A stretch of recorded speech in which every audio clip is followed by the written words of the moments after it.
we reverted. It's like we had this myriad of options offensively in the first half, and in the second half, it's like, oh no, we're going to revert to a more toxic form of our offense than what we saw in the first half. It's like, what were we doing?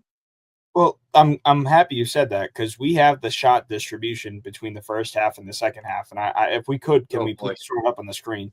Because on your left you have your first half, and on your right you have your second half, and okay, yeah, a lot of X's on that 3-point line in both halves. Yeah, sure. Look at all the green.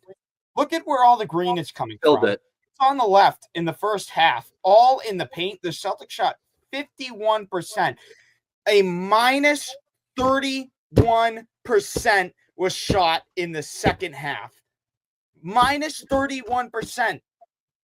That is abysmal. That is a joke. That is terrible. That's mind-boggling. You want to say it? Seamus, you said it first. I'll say it second. That's mind-boggling. The Boston Celtics had their 13-point lead in that first half. The offense was flowing, and guess what? When they were hitting threes in the first half, the ball more than likely hit the paint first. Celtics stride away from that, and look at this. A 13-point lead turned into a 13-point loss. And this game is a very similar game that I watched on League Pass about 2 nights ago, maybe, against the New York Knicks and the Oklahoma City Thunder. But you said it at halftime. I have to give you your credit. I said, yeah, this is the best half. This is the best half of Celtics basketball we've had.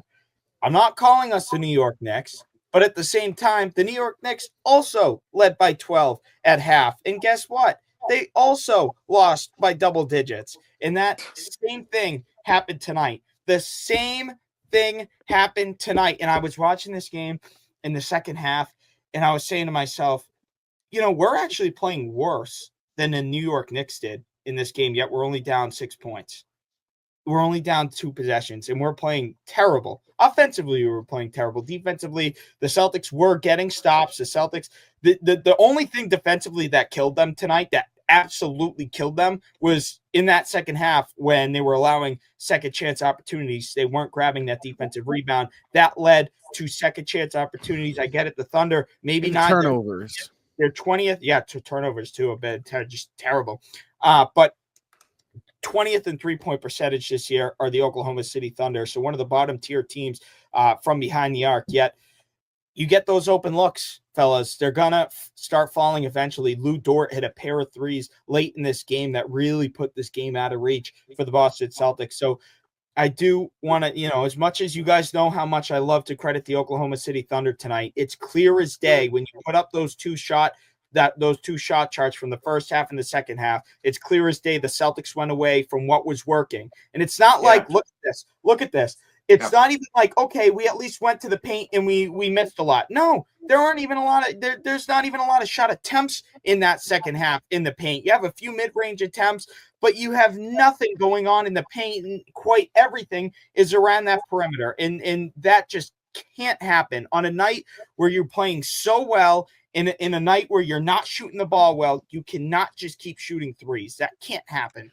It's lazy. Well, yeah, we got to put that shot chart back up here for a second because I want to point out a couple things about it. Okay, first of all, look inside the paint here at the type of shots shot inside the paint in the first half versus the second half. In the first half, a couple of those made looks, they're a little more towards the middle of the paint. Guess what type of shot those are?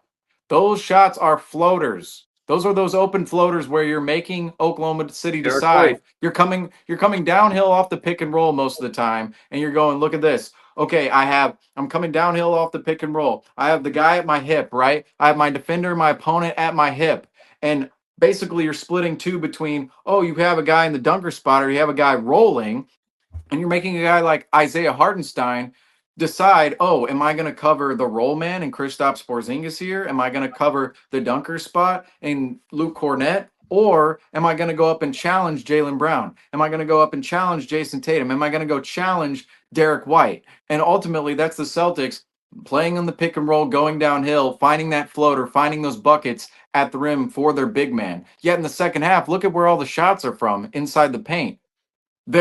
First of all, a lot of how many misses inside the paint in that second half compared to the first half. The first half, you see a ton of green down there. In the second half, miss, miss, miss, miss, and that's either a right-handed or left-handed layup. And you're not seeing the difference in shots inside the paint in terms of you're getting that floater, you're getting those easy buckets for those big men. Those shots in the second half, those are contested layups. Put it back up there real quick. We got to go. We got to keep going on this.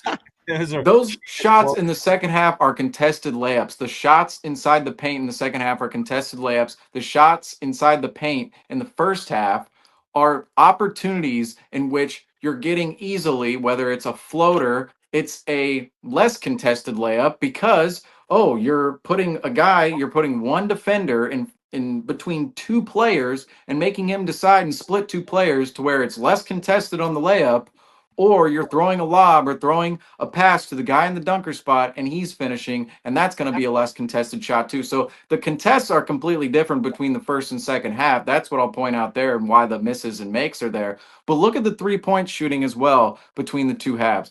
The 3-point shooting in the first half, you notice there are more 3-point shots coming from that wing area, right?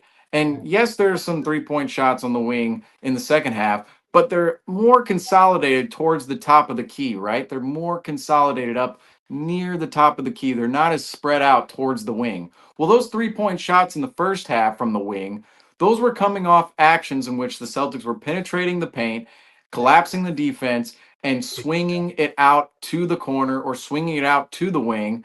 And guys were relocating and finding open shots from particularly the wing you saw there in the first half. In the second half, when those shots are more consolidated at the top of the key, right?